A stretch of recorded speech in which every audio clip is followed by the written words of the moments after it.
Ladies and gentleman, Shamanur ಶಿವಶಂಕರಪ್ಪನವರು ನಿಧನರಾಗಿರುವುದರಿಂದ ತೆರವಾಗಿರುವಂತಹ ಕ್ಷೇತ್ರಕ್ಕೆ ಈಗ ಉಪಚುನಾವಣೆಯ ಕಾವು ಜೋರಾಗಿ ರಂಗೇರಿದೆ.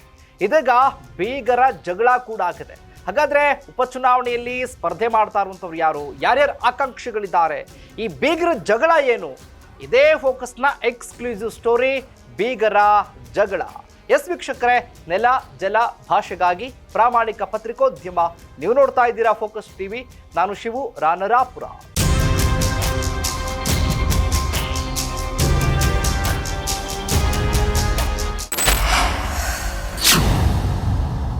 ದಾವಣಗೆರೆ ದಕ್ಷಿಣ ಕ್ಷೇತ್ರಕ್ಕೆ ಉಪಚುನಾವಣೆಯ ಕಾವು. ಯಾಕಂದ್ರೆ ಉಪಚುನಾವಣೆಯಲ್ಲಿರೋದ್ರಿಂದ ಈಗಾಗಲೇ ಬಿಜೆಪಿ ಮತ್ತೆ ಜೆಡಿಎಸ್ ಎರಡೂ ಪಕ್ಷದಲ್ಲೂ ಕೂಡ ಆ ಕ್ಷೇತ್ರವನ್ನ ತಮ್ಮ ತೆಕ್ಕೆಗೆ ತೆಗೆದುಕೊಳ್ಬೇಕು ಅನ್ನುವಂಥ ಗಟ್ಟಿ ನಿರ್ಧಾರದಿಂದ ಈ ಕ್ಷೇತ್ರ ಈಗಾಗಲೇ ರಂಗೇರಿದೆ.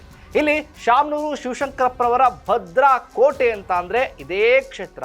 ಇದೇ ಕ್ಷೇತ್ರದ ಉಪಚುನಾವಣೆಯಲ್ಲಿ ತಮ್ಮದೇ ಅಭ್ಯರ್ಥಿಯನ್ನು ಹಾಕಬೇಕು, ತಮ್ಮದೇ ಕುಟುಂಬದಿಂದಲೇ ಹಾಕಬೇಕು ಅನ್ನೋದು ಕೂಡ ಶಾಮನೂರು ಶಿವಶಂಕರಪ್ಪನವರ ಪುತ್ರ ಎಸ್ ಮಲ್ಲಿಕಾರ್ಜುನ ಅವರ ಲೆಕ್ಕಾಚಾರ. ಆದರೆ ಈಗ ಈ ಅಖಾಡಕ್ಕೆ ಮತ್ತಷ್ಟು ಶಕ್ತಿ, ಮತ್ತಷ್ಟು ವರ್ಚಸ್ ಬರ್ತಾ ಇರೋದು ಯಾಕಪ್ಪ ಅಂದರೆ ಯಡಿಯೂರಪ್ಪನವರು ಎಂಟ್ರಿಯನ್ನ ಕೊಟ್ಟಿರುವಂಥ ವಿಚಾರ. ಇಲ್ಲಿ ಕಾಂಗ್ರೆಸ್ನ ಭದ್ರಕೋಟೆಯಾಗಿರುವಂಥ ಇದೇ ಕ್ಷೇತ್ರದಲ್ಲಿ ಬಿಜೆಪಿ ಪಾರುಪತ್ಯವನ್ನ ಸಾಧಿಸುತ್ತಾ ಬಿಜೆಪಿ ಅಭ್ಯರ್ಥಿ ಯಾರು? ಹಾಗಾದ್ರೆ ಈ ಕ್ಷೇತ್ರವನ್ನ ಕೇಸರಿಮಯವನ್ನಾಗಿ ಮಾಡೋದಕ್ಕೆ ಈಗಾಗಲೇ ಬಿಜೆಪಿಯ ಕಲಿಗಳು ಯಾವ ತಯಾರಿ ಮಾಡಿಕೊಂಡಿದ್ದಾರೆ ಅನ್ನೋದ್ರ ಬಗ್ಗೆ ಈಗಾಗಲೇ ಕ್ಯೂರಿಯಾಸಿಟಿ ಕೂಡ ಜೋರಾಗಿದೆ.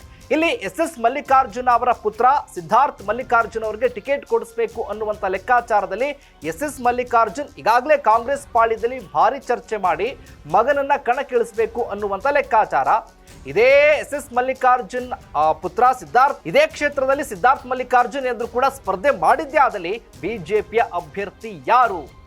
ಶಾಮನೂರು ಪುತ್ರನಿಗೆ ಹೊಸ ತಲೆನೋವು ತಂದಿರುವಂತ ವಿಚಾರ ಏನಪ್ಪಾ ಅಂತ ಅಂದ್ರೆ ಬಿಜೆಪಿಯಿಂದ ಬೀಗ್ರು ಏನಾದ್ರೂ ಎಂಟ್ರಿ ಕೊಡ್ತಾರಾ ಅಂತ.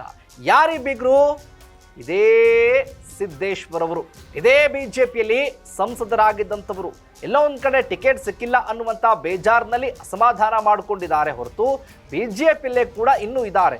ಈ ಕ್ಷೇತ್ರದಲ್ಲಿ ಕೇಸರಿ ನಾಯಕರು ಪಾರುಪತ್ಯವನ್ನ ಸಾಧಿಸಬೇಕು ಅಂತ ಪ್ಲಾನ್ ಏನ್ ಮಾಡ್ಕೊಂಡಿದ್ದಾರಲ್ಲ, ಇದು ಇದೇ ಸಿದ್ದೇಶ್ವರ್ ಅವರ ಕೈಯಿಂದ ಮಾತ್ರ ಸಾಧ್ಯ ಅನ್ನೋದು ಮಾಜಿ ಮುಖ್ಯಮಂತ್ರಿ BS ಯಡಿಯೂರಪ್ಪನವ್ರಿಗೆ ಅರಿತಿದೆ.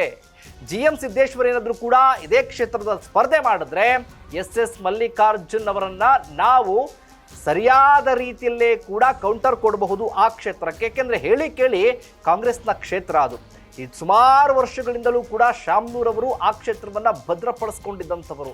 ಯಾಕಂದ್ರೆ ಆ ಕುಟುಂಬಕ್ಕೆ ಏನು ಮಲ್ಲಿಕಾರ್ಜುನ್ ಅವರಾಗಿರ್ಬೋದು, ಶಾಮನೂರವರು ಆಗಿರ್ಬೋದು, ಆ ಭಾಗದಲ್ಲಿ ಶಾಮನೂರು ಮಾತುಗಳು, ಅವರ ಹೇಳಿಕೆಗಳಲ್ಲಿ ವೇದವಾಕ್ಯ ಆಗಿದೆ. ಆ ಕ್ಷೇತ್ರದಲ್ಲಿ ಇಂಥ ಕ್ಷೇತ್ರದಲ್ಲಿ ಪೈಪೋಟಿ ಮಾಡಿ ಗೆಲ್ಲಬೇಕು ಅಂತ ಅಂದ್ರೆ ಅದೇ ಕುಟುಂಬದ ನಂಟಿರುವಂಥವರೇ ಬೇಕಾಗತ್ತೆ.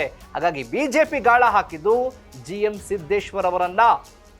ಟಿಕೆಟ್ ಸಿಕ್ಕಿಲ್ಲ ಅಂತ ಬೇಜಾರು ಮಾಡಿಕೊಂಡಿದ್ದಾರೆ.